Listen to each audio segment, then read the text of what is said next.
иҷрокунандаи вазифаи раиси вилояти Хатлон Давлаталӣ Саид зимни сафари корӣ ба ноҳияи Вахш нахуст ҳамчун рамзи эҳтиром ба меҳнати бесобиқа ба аёдати собиқадори меҳнат Садафмот Тағоева рафта бо ин зани меҳнатӣ суҳбати самимӣ оростанд. Мавриди зикр аст ки Садафмот Тағоева солҳои зиёд дар соҳаҳои гуногуни хоҷагии халқи ноҳия ва вилоят фаъолияти самарабахш намуда саҳми худро дар рушди ҷомеа гузоштааст ва меҳнати садоқатмандонааш бо нишони алучии соҳаи меҳнат ва ҳифзи иҷтимоии аҳолӣ қадр гардидааст. Зимни аёдат роҳбарияти мақомоти иҷроияи вилоят ба ин зани меҳнатӣ изҳори сипос намуда барояш кӯмаки моддӣ расонида шуд.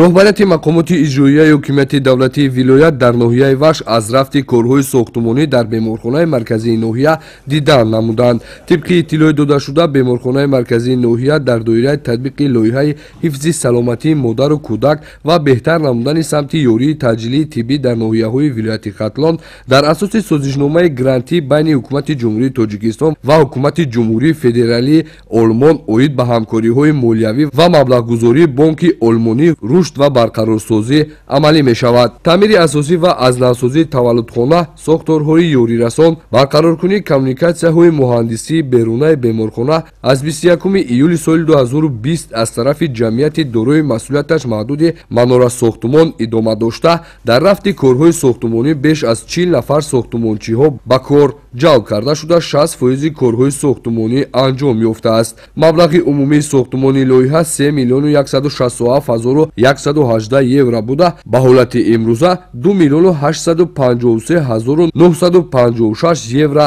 аз худ карда шудааст. беморхонаи марказии ноҳия дорои шӯъбаҳои ҷарроҳӣ, дил, бемориҳои дарона, таваллудӣ, кӯдакона, сироятӣ, эҳёгарӣ, ҳуҷраҳои ёрирасони таҳлилгоҳ, қабулгоҳ, ёрии таъҷилӣ, рентген, хунгузаронӣ, физиотерапӣ мебошад. дар натиҷаи пурра анҷом ёфтани корҳои сохтумонӣ ба истифода додани беморхона таҷҳизотҳои муосири тиббӣ насб карда шуда, хизматрасонии тиббӣ дар сатҳи баланд ба роҳ монда мешавад. дар идомаи сафари корӣ роҳбарияти мақомоти иҷроияи ҳокимияти давлатии вилоят аз корхонаи истеҳсолии маҳсулоти ширӣ воқеъ дар деҳаи Рудакӣ дидан намуданд. корхонаи мазкур аз тарафи соҳибкор Саидов Аҳлиддин ба маблағи 3 миллион сомонӣ бунёд гашта, 18 нафар сокинон бо ҷои корӣ таъмин гаштанд.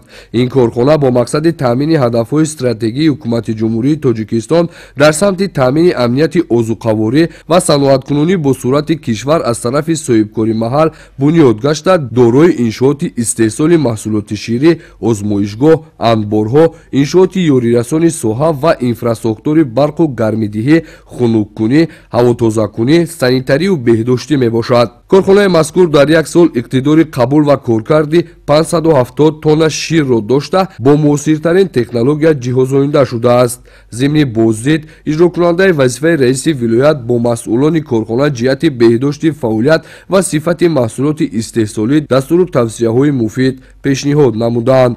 роҳбарияти мақомоти иҷроияи вилоят дар ин рӯз бо ҷараёни корҳои сохтумонӣ дар корхонаи насоҷии ҷамъияти дорои масъулияти маҳдуди Ваҳдат Текстайл Вахш дидан намуданд. ҷамъияти мазкур дар заминаи татбиқи ҳадафи чоруми роҳбарияти ҳукумати кишвар, саноатикунонӣ бо сурати мамлакат аз ҷониби соҳибкори маҳал дар ҷамоати деҳоти 20-солагии истиқлолияти Тоҷикистони ноҳияи Вахш сохта мешавад. мақсади асосӣ аз бунёди корхона таъмин намудан бо истеҳсоли маҳсулоти насоҷии ватанӣ, ташкили ҷойҳои нави корӣ, таъмини маоши баланд, ба ин васила паст намудани сатҳи ниёзмандии аҳолӣ ва дар интиҳо ба даст овардани манфиати иқтисодӣ мебошад. дар дохили корхона тамоми роҳравҳо бо сафолак ва бетон пӯшонида шуда, гирду атроф дар масоҳати 500 метри мураббаъ сабзкорӣ карда шудааст. дар даромадгоҳ гулу буттаҳо ва дарахтони ороишӣ шинонида шуда, корҳои сохтумонӣ пурра анҷом ёфта, 60% корҳои насбкунии таҷҳизотҳо низ сомон дода шудааст. тибқи нақшаи тиҷоратӣ дар сурати ба пуррагӣ фаъол гардидани корхона 400 нафар сокинони маҳал ба кор таъмин карда мешаванд.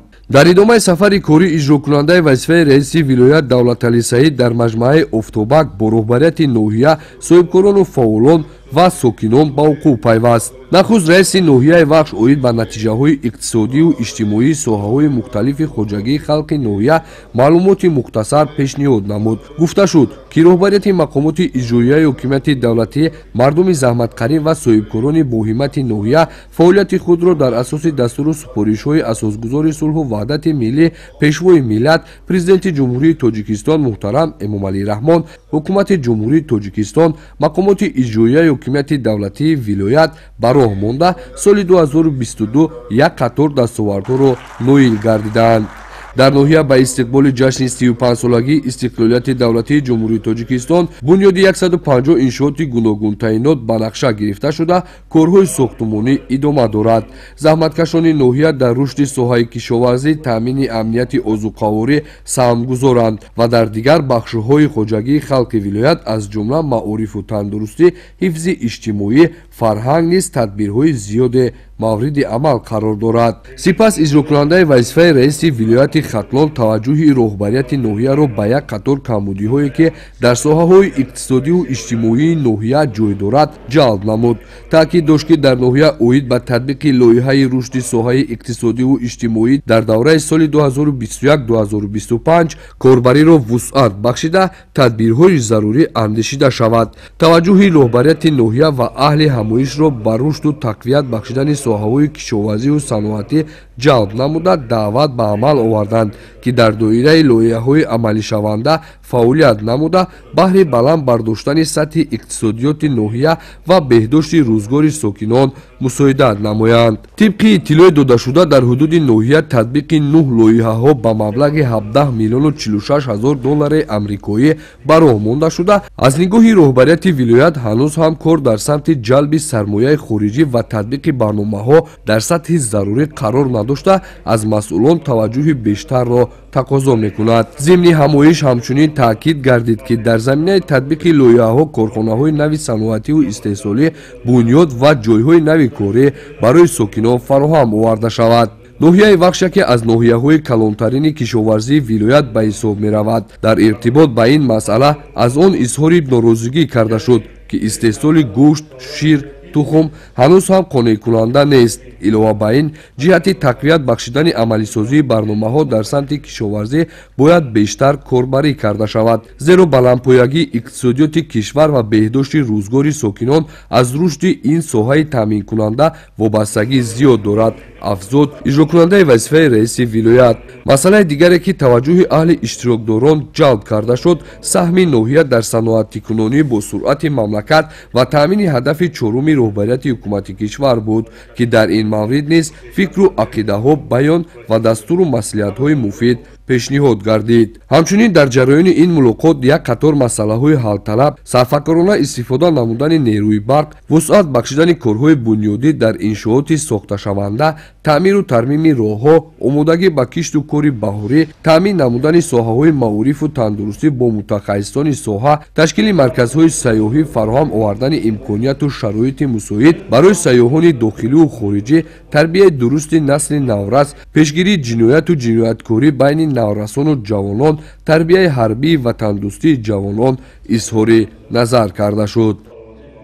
дар заминаи сиёсати инсонпарваронаи президенти ҷумҳурии тоҷикистон муҳтарам эмомалӣ раҳмон дар ин рӯз аз ҷониби роҳбарияти мақомоти иҷроияи ҳокимияти давлатии вилоят ҳамчун рамзи эҳтиром ба оилаҳое ки фарзандонашон дар муноқишаҳои марзӣ баҳри дифои ватан фавтидаанд кӯмаки яквақта расонида шуд.